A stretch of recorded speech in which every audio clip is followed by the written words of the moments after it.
right, so I'm picking up where I left off. Okay, so the question I pose is, can you sin without your senses? Can you sin without your senses? Okay, the Bible says we were born into sin. Okay, so you mean you was born into the senses? You was born into the senses. Okay, and the senses are sensors. Senses are sensors, which are synapses. So you see, sin runs very deep. Okay, now who was born into the senses? Who came into sensors? Who came into the synapses? The brain. Okay. All right, so hallowed be thy name. So when they painted the pictures of Jesus, they painted the sun behind his head. All the saints have the suns behind their heads. The sun, the Spanish word for the sun is soul. Okay, and we have a soul inside of us. Our soul is, in English, in America, spelled S-O-U-L. The Latin soul, S-O-L. And so on and so on. I'm not going to get into linguistics. I'm just making a connection here. So soul, the energy, is the body of my flesh. It's what animates me. It's what animates the tree. It's what animates the rat, the cat, the dog. Okay?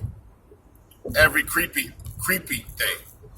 You know, it's kind of like, how many things can I make out of cotton?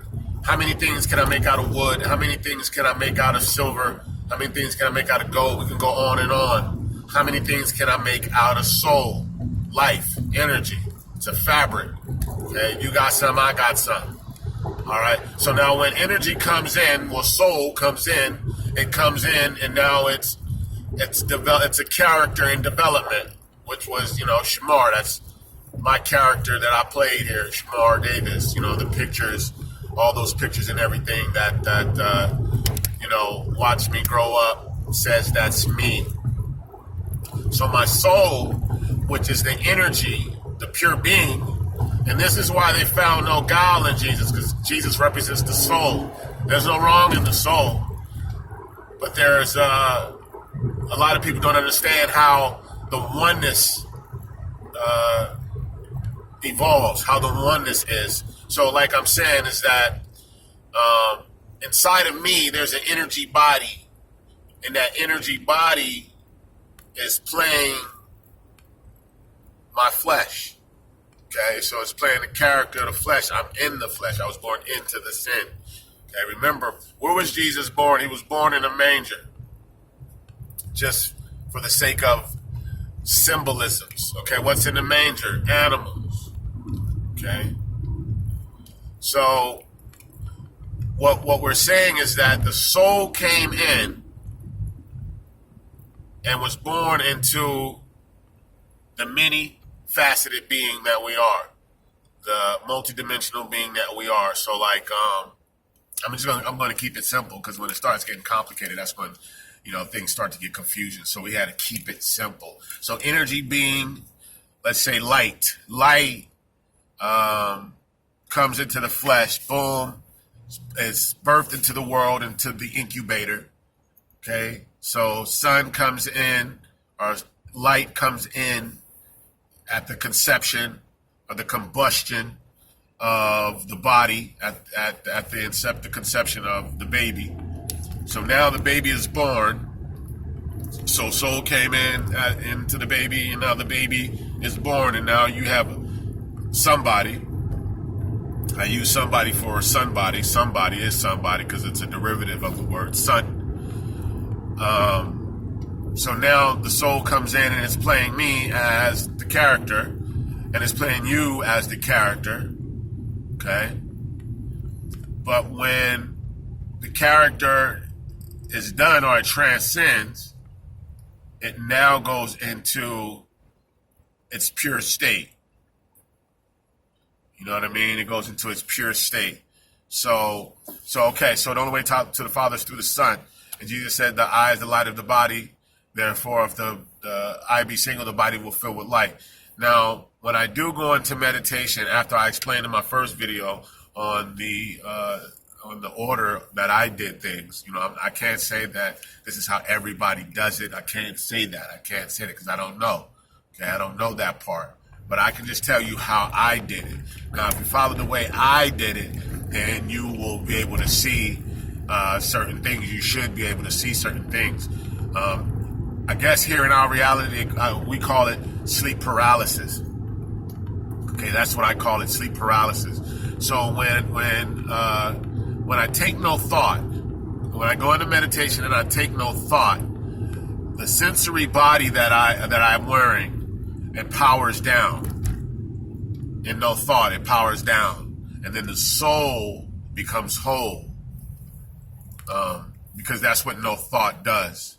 No thought allows the soul to become whole again. And that's the definition of whole. Holy is to be complete, one. All right. So the soul becomes whole in meditation with no thought, and that's between a wake state and the sleep state. So it's like evening. It's kind of like evening. It's kind of like day got it sold up because when it's light, it's light. Night got it sold up because when it's dark, it's dark. So the only way in between on this arc is the evening.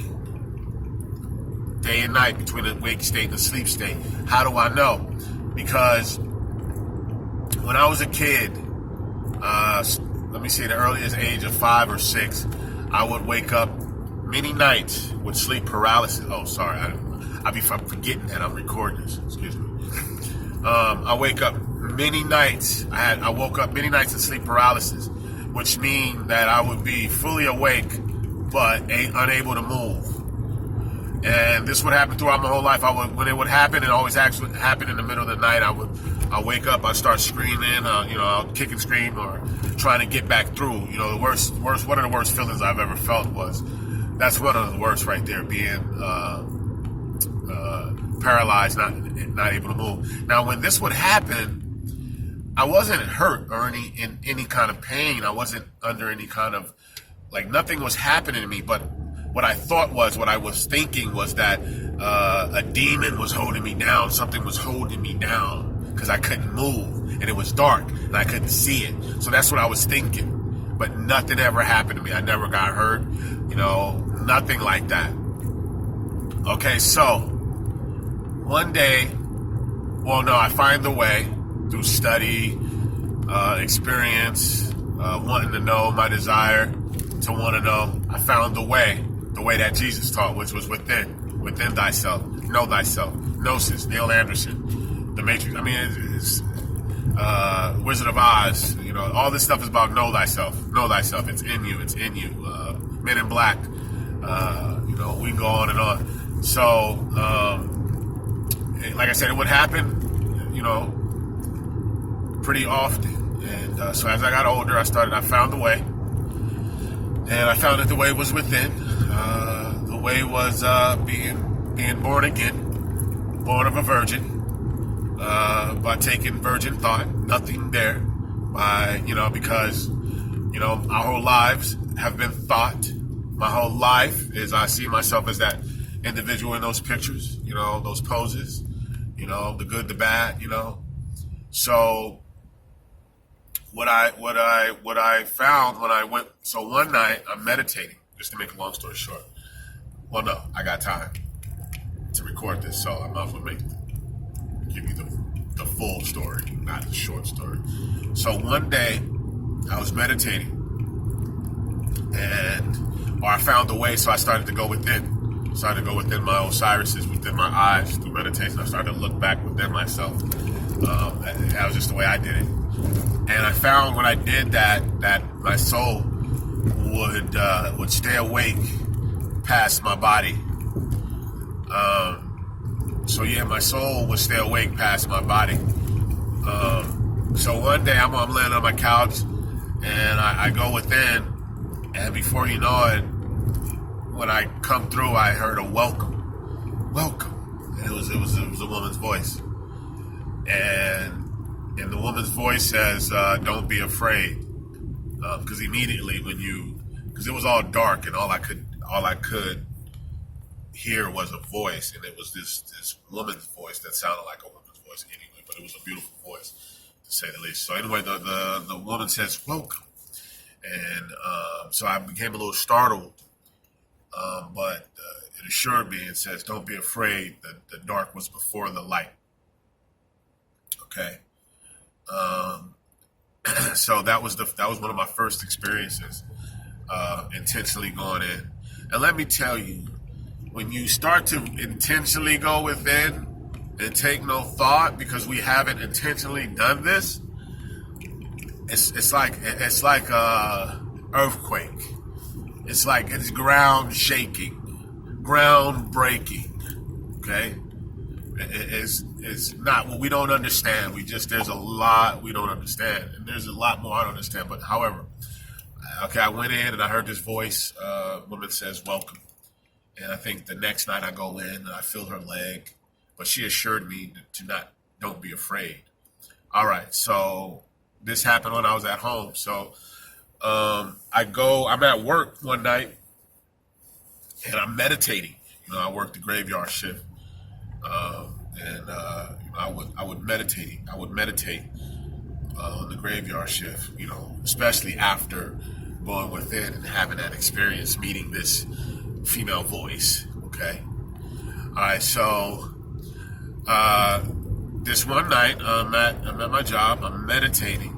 And this time there was a little bit of light on in the room while I was meditating. Okay. So I'm meditating. Before you know it, my body become paralyzed, but I'm full awake. I'm full aware. I'm conscious. I am awake, but my body's stiff. I can't move. But because I've had this experience where I was told not to be afraid prior to this, to me being able to witness this, I wasn't afraid. So I just kind of relaxed and thought to myself, let me see if I can see my hand. So I take my hand, I wave my hand in front of my face, and I saw my hand right here in front of my face, but at the same time, I saw the same hand down here where it had been in position when I went into meditation. And when that happened, needless to say, I freaked out. Okay? I freaked out. And so I started to shake and wiggle and kick and scream to get back in. I became afraid. I became fearful. And remember, fear is not of good. Fear is not of God. Okay?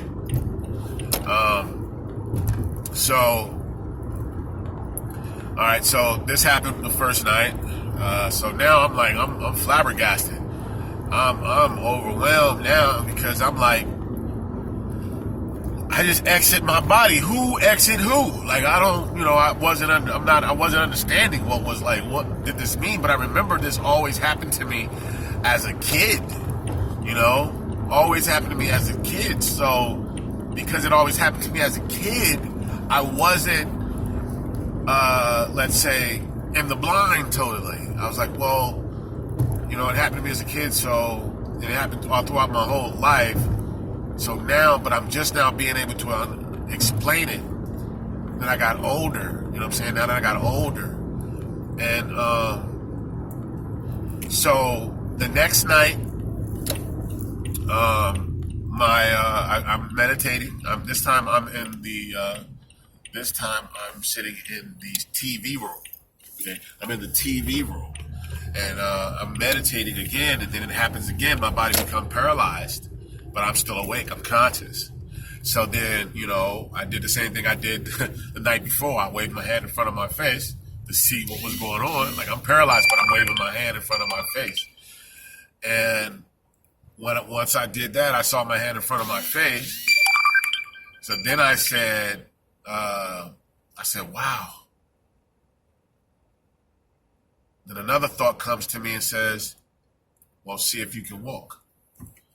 And so this time I get up and I take maybe 1, 2, 3 paces out of my body, or whatever's happening, okay? I took maybe 1 or 2, 3 steps, and I think my intent was to look back. I think my intention was to look back at my body or something like that, right? So, but before I could do anything like that, I don't really remember, but I know after 3 steps, I was immediately sitting back down in my body again. As if to say, I'm not sure. I can only assume and speculate by this point.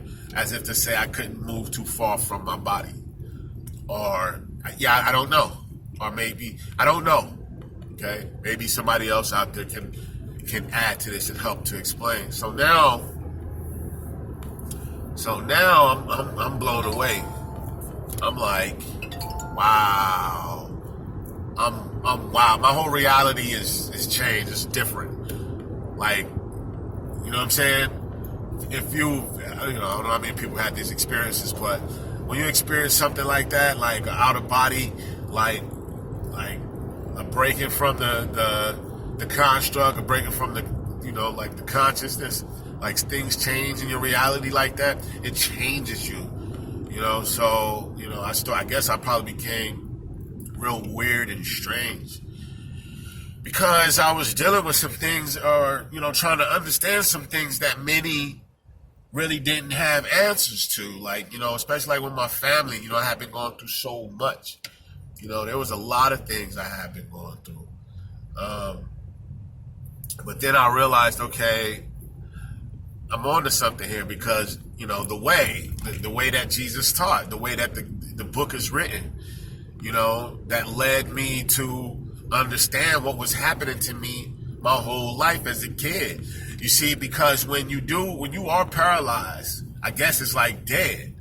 But when you feel paralyzed, you don't know you can move. Like, you know what I'm saying? You don't know there's something else that is able to move, because you can't feel to get up. You can't feel